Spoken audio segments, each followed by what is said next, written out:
Pablo Escobar, How the World's Most Dangerous Man Rose and Fell.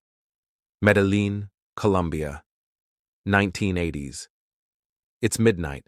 A black-tinted car speeds through the narrow streets of Medellin. In the back seat, a man sits in silence, his face emotionless.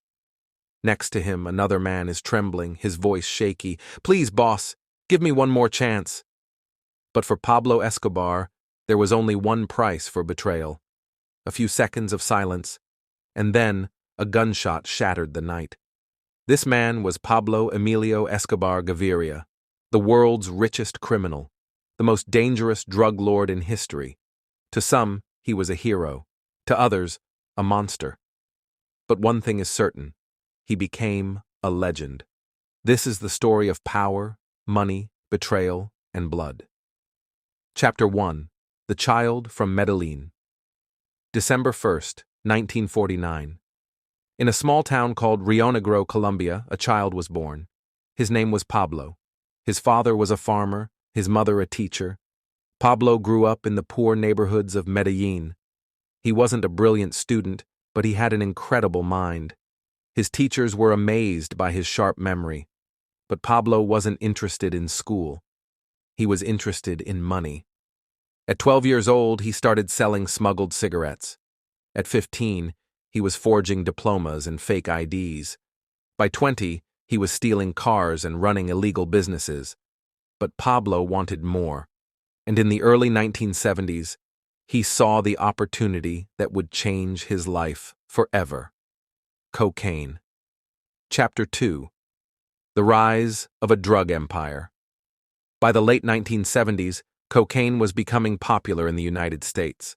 Hollywood stars, Wall Street businessmen, politicians, everyone was using cocaine. But cocaine wasn't made in the U.S.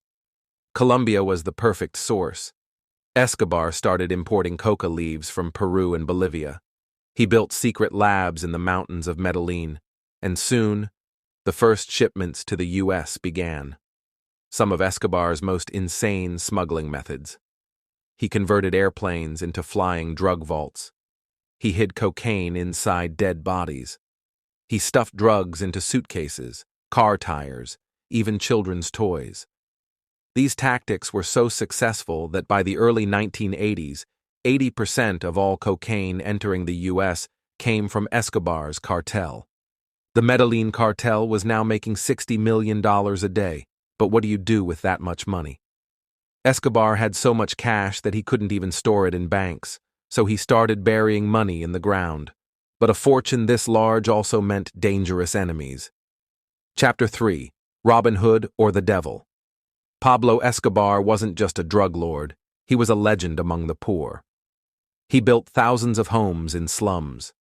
He funded hospitals, schools, and soccer fields. He handed out money to families in need. To many Colombians, he was their Robin Hood. But Escobar's generosity came with a price.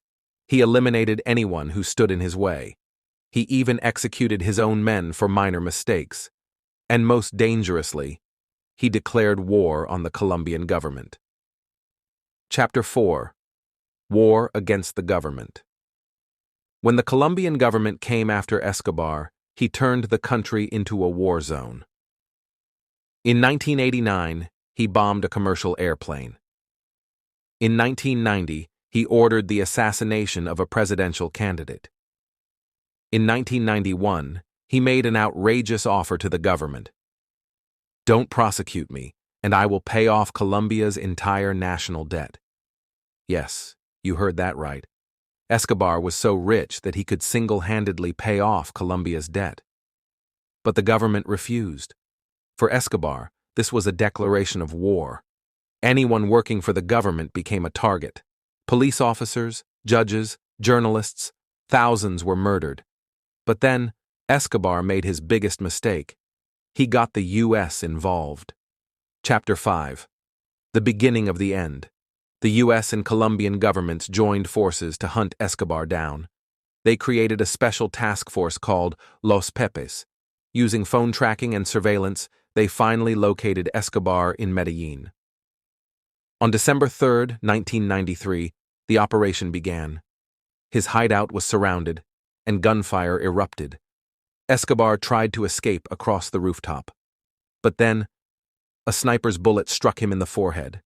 And just like that, the world's most infamous drug lord collapsed, dead, on a rooftop. Chapter 6. Escobar is dead, but his legacy lives on. When Pablo Escobar died, thousands of people gathered for his funeral. To some, he was a killer. To others, he was a hero. But one thing is undeniable. He changed the world forever.